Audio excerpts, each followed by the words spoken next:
बच्चों, आप सभी अच्छे होंगे। हमने इसके पहले एक दिन की बादशाहत का पहला भाग पढ़ा था। आइए आज हम चलते हैं एक दिन की बादशाहत के दूसरे भाग में। पहले भाग में विद्यार्थियों आपने देखा होगा कि किस प्रकार से दो बच्चे आरिफ और सलीम घर के बड़ों के टोका टोकी में रोक टोक के कारण बहुत परेशान हैं। और फिर एक दिन उन्होंने अपने अब्बा से निवेदन किया कि उन्हें एक दिन के लिए बड़ों के सभी अधिकार दे दिए जाएं, और अब्बा ने उनकी बात भी मान ली। उसके बाद उन्होंने अपनी अम्मी पर, अपने अब्बा पर हुक्म चलाया और बहुत सारी बातें जो उनके मन की थी, बच्चों के मन की थी, वो उन्होंने अपने बड़ों के ऊपर लागू की। जो जो चीज़ें उनके साथ होता था, जो व्यवहार उनके साथ किया जाता था, वही व्यवहार उन्होंने अपने से बड़ों के साथ भी किया। आइए अब इस दूसरे भाग में हम आगे देखते हैं कि आरिफ और सलीम ने और क्या क्या किया। भोजन के लिए आदेश भी। थोड़ी देर बाद खानसामा आया और उसने पूछा, बेगम साहब आज क्या पकेगा? आलू, गोश्त, कबाब, मिर्चों का सालन। अम्मी ने अपनी आदत के अनुसार कहना शुरू किया। नहीं, आज ये चीज़ें नहीं पकेंगी। सलीम ने किताब रखकर अम्मी की नकल उतारी। आज गुलाब जामुन, गाजर का हलवा और मीठे चावल पकाओ। खानसामा जो खाना बनाने वाला होता है, रसोइया घर का, उसने पूछा। हमेशा पूछता था जिस प्रकार से आरिफ और सलीम की अम्मी से। उसने पूछा कि आज क्या क्या बनाया जाएगा, खाना आज क्या क्या तैयार किया जाए। और जैसा कि अम्मी को रोज़ की तरह आदत थी, उन्होंने अपना कहना शुरू कर दिया। आलू बनेगा, गोश्त, कबाब, मिर्चों का सालन। मिर्चों का सालन बच्चों, ये मिर्च की रसेदार सब्जी होती है, उसे कहते हैं। कबाब, गोश्त, ये आप जानते होंगे, ये मांसाहारी भोजन है, ये नॉनवेज के अंतर्गत आता है। और आलू, वो हम आप सभी खाते हैं, आप जानते भी होंगे। तुरंत टोक दिया किसने? सलीम ने। कह दिया आज ये चीज़ें नहीं बनेंगी, और उसने अपनी फरमाइश, अपनी इच्छा के अनुसार बताना चालू कर दिया, वो भी अम्मी की नकल करते हुए। आज क्या क्या बनेगा? गुलाब जामुन, गाजर का हलवा और मीठे चावल पकाओ। मीठे चावल बच्चों, आप लोग को मालूम होना चाहिए कि केसर डालकर, चीनी डालकर मीठे चावल भी बनाए जाते हैं, जो कि बड़े ही स्वादिष्ट होते हैं। आप में से कुछ ने उसका आनंद भी लिया होगा, खाया होगा। तो इस प्रकार से खानसामा को भी आदेश दे दिया, सलीम के द्वारा आदेश दे दिया गया कि आज ये चीज़ें पकेंगी उनकी इच्छा के अनुसार। माँ ने, अम्मी ने आपत्ति की, लेकिन मिठाइयों से रोटी कैसे खाई जाएगी? अम्मी किसी तरह सब्र न कर सकी, अपने आप को नहीं रोक पाई।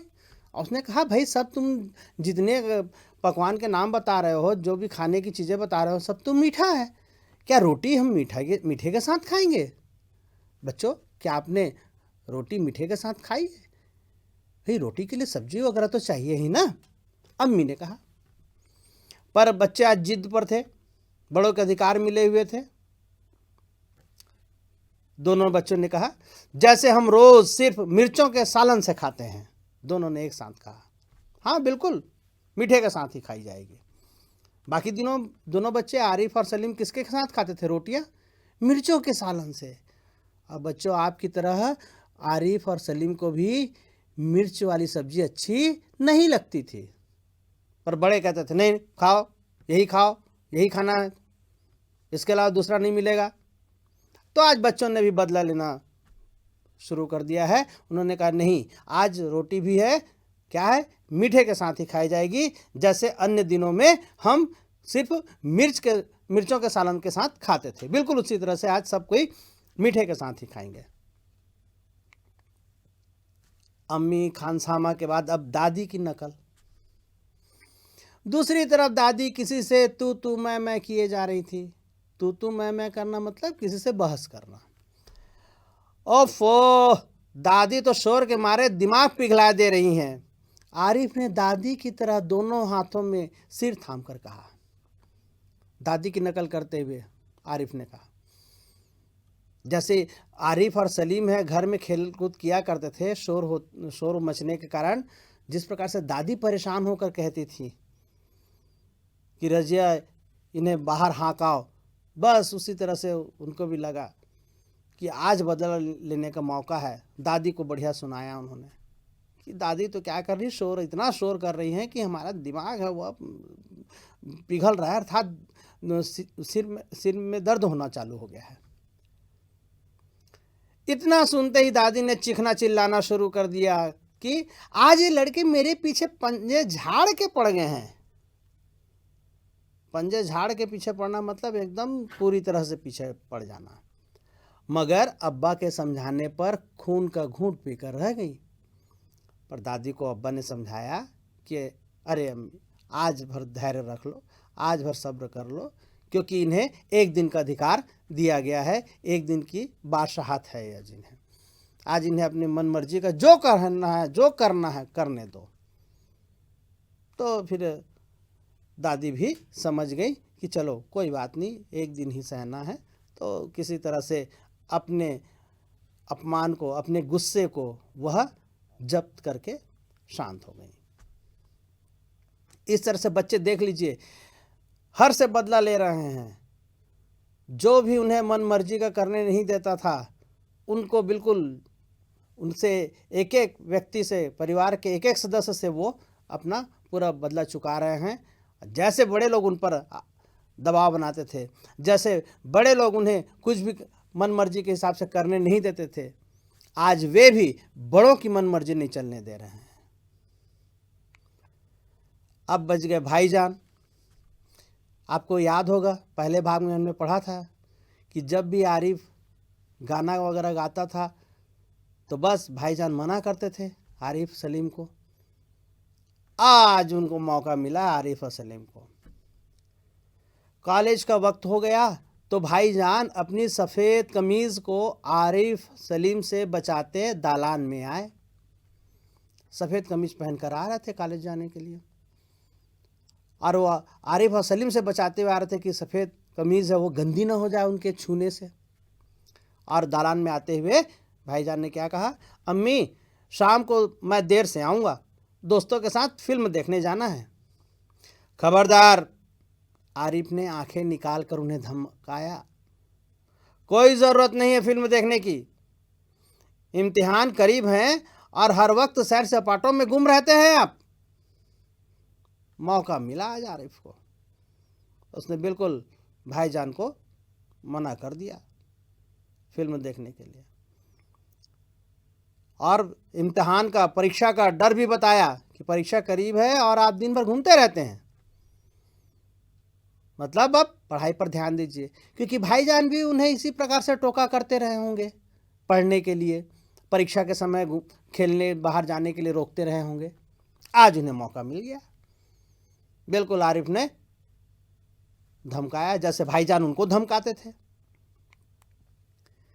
पहले तो भाईजान एक करारा हाथ मारने लग के, फिर कुछ सोचकर मुस्कुरा पड़े। लेकिन हुजूर अली दोस्तों के साथ खाकसार फिल्म देखने की बात पक्की कर चुके हैं, इसलिए इजाज़त देने की मेहरबानी की जाए। अचानक पहले तो भाई को जैसे पहले की आदत थी बस उसी तरह से वो मारने के लिए हाथ उठाया लपका, पर अचानक ध्यान आया, अरे रे रे रे, आज तो इनको क्या है, बड़ों के अधिकार दिए गए हैं, इसलिए इन्हें हम मार नहीं सकते।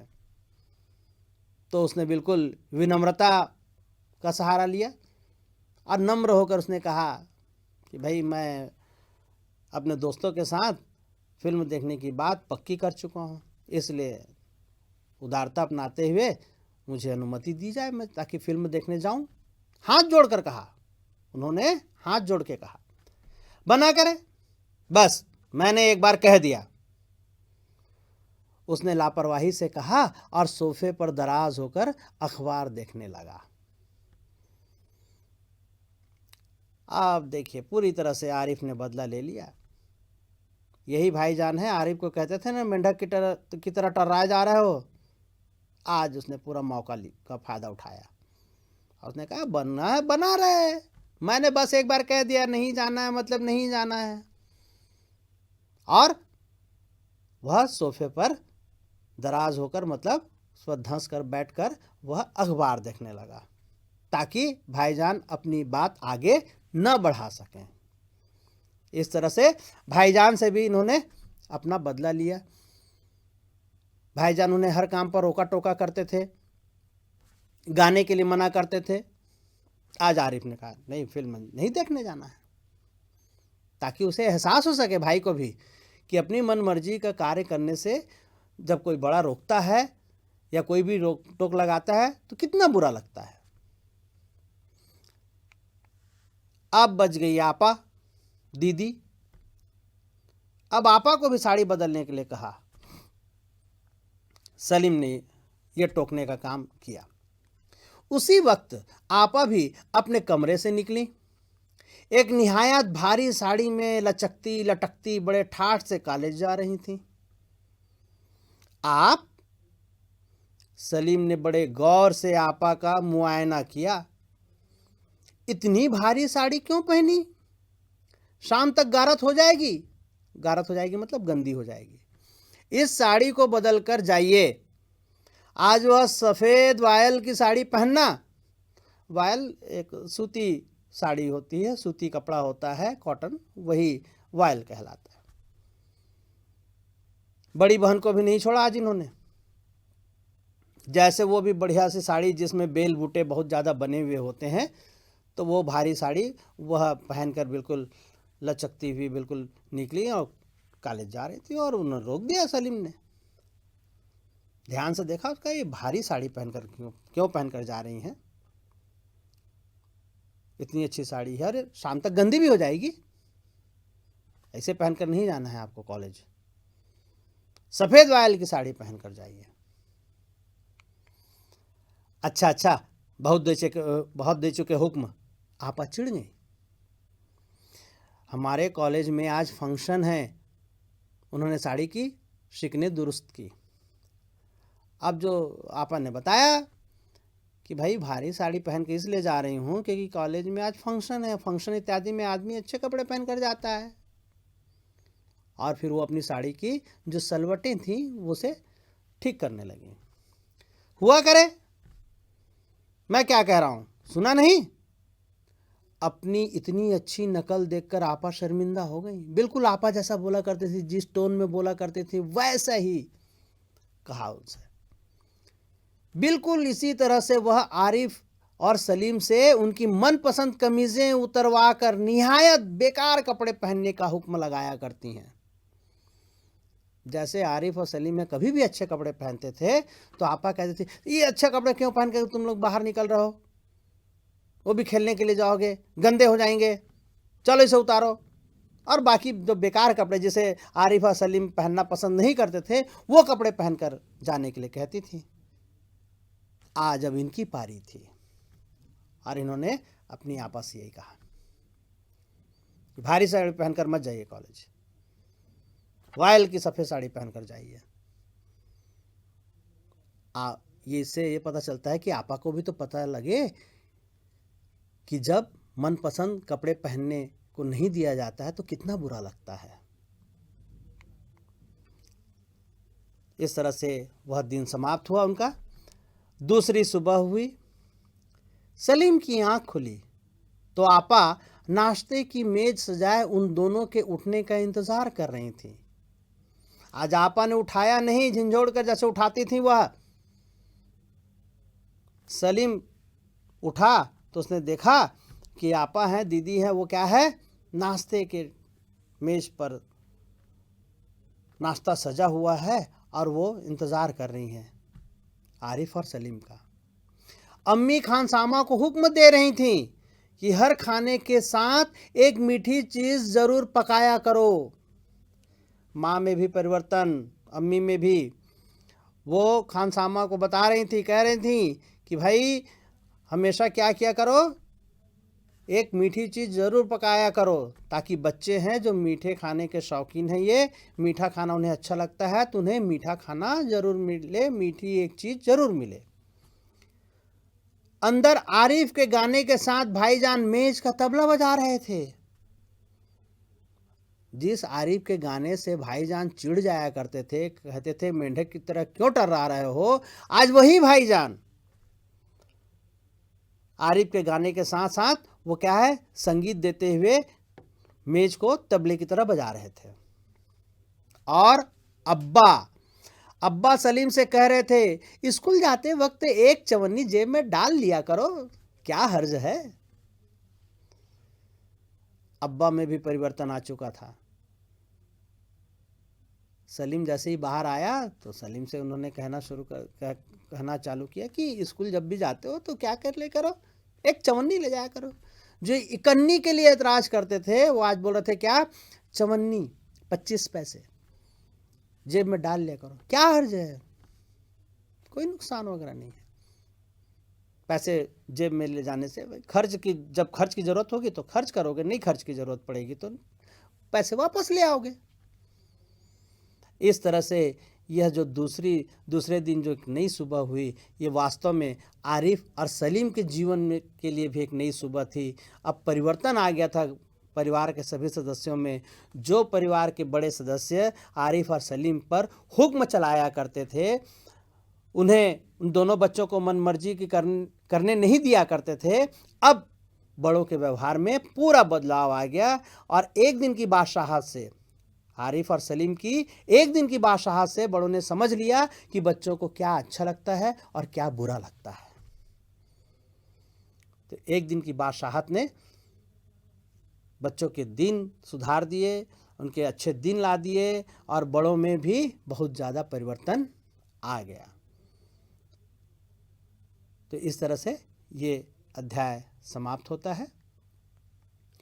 आइए कुछ इस अंश में जो शब्द आए हैं जो कठिन से हैं उनके अर्थ जान लें। शब्द देखते चलते हैं और उसके अर्थ भी। सब्र, इसका अर्थ होता है धैर्य। इम्तिहान, परीक्षा। लपके, बढ़े।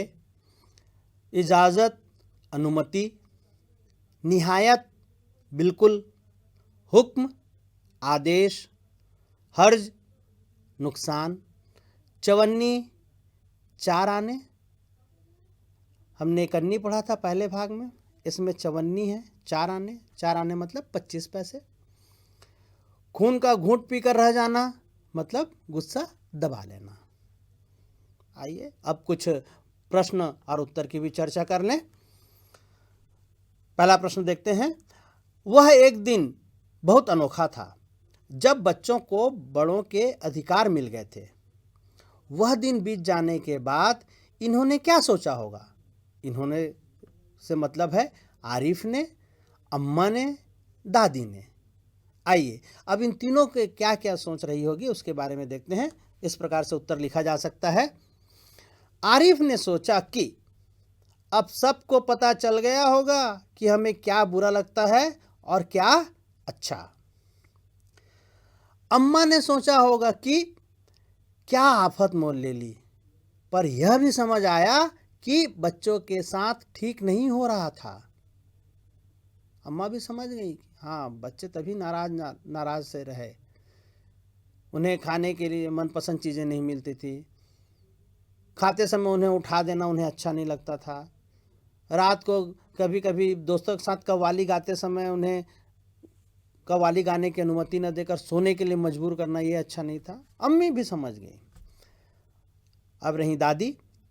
दादी ने सोचा होगा कि उनका कहना कभी कभी बच्चों को बहुत बुरा लगता होगा, अब वो ऐसा नहीं करेंगी। दादी को भी समझ में आ गया कि उनके व्यवहार से बच्चों का मन दुखता होगा, उन्हें पीड़ा होती होगी। तो उन्होंने सोच लिया कि नहीं, अब वो इतना ज़्यादा रोका टोकी नहीं करेंगी, रोक टोक नहीं लगाएंगी बच्चों के खेलने कूदने पर। अगला प्रश्न देखते हैं बच्चों। आज तो उनके सारे अधिकार छीने जा चुके हैं। अध्याय में ये पंक्ति का उल्लेख हुआ है। अम्मी के अधिकार किसने छीन लिए थे? क्या उन्हें अम्मी के अधिकार छीनने चाहिए थे? उन्होंने अम्मी के कौन कौन से अधिकार छीने होंगे? आइए तीनों के उत्तर देखें। अम्मी के अधिकार आरिफ और सलीम ने तरकीब से छीन लिए थे, सीधे सीधे नहीं छीने थे, उन्होंने तरकीब निकाली। उन्होंने पिताजी के पास जाकर उन्होंने निवेदन किया कि हमें एक दिन के लिए बड़ों के अधिकार दे दिए जाएं, और उन्होंने मान लिया था। तो आरिफ और सलीम ने अम्मी के अधिकार सीधे सीधे नहीं छीने थे, तरकीब से। अब अम्मी के अधिकार उन्हें छीनने चाहिए थे कि नहीं? उन्हें अधिकार नहीं छीनने चाहिए थे। भाई बड़ी हैं, अम्मी हैं, लेकिन उन्हें अपनी बात कहने का यह तरीका ठीक लगा। सब कुछ अब्बा की अनुमति से हुआ था। अब्बा तो उनके साथ थे ना, बिना अनुमति के तो नहीं किया था उन्होंने ऐसा, तो अब्बा की अनुमति थी। और उन्होंने अम्मी के क्या क्या अधिकार छीने होंगे? तो उन्होंने अम्मी का अधिकार छीने होंगे अपनी मर्जी से बात करने का अधिकार, मर्जी से सोचकर काम करने का अधिकार, उन दोनों को गलती करने से रोकने का अधिकार, अपने नियमों के अनुसार काम करने का अधिकार। ये सब अधिकार जो अम्मी के थे वो उन्होंने उस दिन छीने होंगे। अगले प्रश्न की ओर चलते हैं। रोज की तरह आज वह तरमाल अपने लिए न रख सकती थी। कहानी में किन किन चीजों को तरमाल कहा गया है? इन चीजों के अलावा किन किन चीजों को तरमाल कहा जा सकता है? कुछ ऐसी चीजों के नाम भी बताओ जो तुम्हें तरमाल नहीं लगती। आइए देखते हैं इनके उत्तर क्या होंगे। इस कहानी में तरमाल मक्खन और अंडे को कहा गया है, क्योंकि ये दोनों का नाम का उल्लेख उसमें हुआ है। और तरमाल और किसे किसे कह सकते हैं हम? हलवा पूरी, रस मलाई, शाही पनीर, मिठाइयाँ आदि को तरमाल कहा जा सकता है। और किसे तरमाल हम नहीं कहेंगे? दाल रोटी, चावल, बिस्कुट, सब्जी, दलिया, खिचड़ी आदि तरमाल नहीं लगती। यह तरमाल का आशय है कि जो खाने में अच्छी लगे, जो तेल, घी या चाशनी में डूबी हुई हो, तो वो चीज़ें अच्छी लगती हैं, तो उसे तरमाल कहा जाता है। अगले प्रश्न की ओर देखें। व्याकरण से संबंधित यह प्रश्न है। इतनी भारी साड़ी क्यों पहनी? यहां पर भारी साड़ी से क्या मतलब है? साड़ी का वजन ज्यादा था, या साड़ी पर बड़े बड़े नमूने बने हुए थे, या साड़ी पर बेल बूटों की कढ़ाई थी? तो ये तीन में से किस कारण से भारी साड़ी शब्द का प्रयोग किया गया है? इसका उत्तर है साड़ी पर बेल बूटों की कढ़ाई थी। बेल बूटे बने रहते हैं ना, हाथ से बनाए जाते हैं, तो उसके कारण से ऐसी साड़ियों को भारी साड़ी कहा जाता है। अगला और अंतिम प्रश्न देखें। भारी साड़ी, भारी अटैची, भारी काम, भारी बारिश। ऊपर भारी विशेषण का 4 अलग अलग संज्ञाओं के साथ इस्तेमाल किया गया है। संज्ञा आप जानते होंगे, वस्तु, व्यक्ति, स्थान के नाम को हम संज्ञा कहते हैं। यहाँ पर देखें कौन कौन सी संज्ञा है? साड़ी है, अटैची है, काम और बारिश। इन चारों में भारी का अर्थ एक सा नहीं है। इनमें क्या अंतर है? चारों शब्द में भारी का, चारों आप देख लीजिए संज्ञाओं के साथ भारी शब्द का प्रयोग किया गया है, तो सभी के अर्थ एक नहीं है। यहाँ पर देखें कैसे अलग अलग हैं। भारी साड़ी, इसका मतलब है ज़्यादा कढ़ाई। भारी अटैची मतलब अधिक वजन वाली अटैची।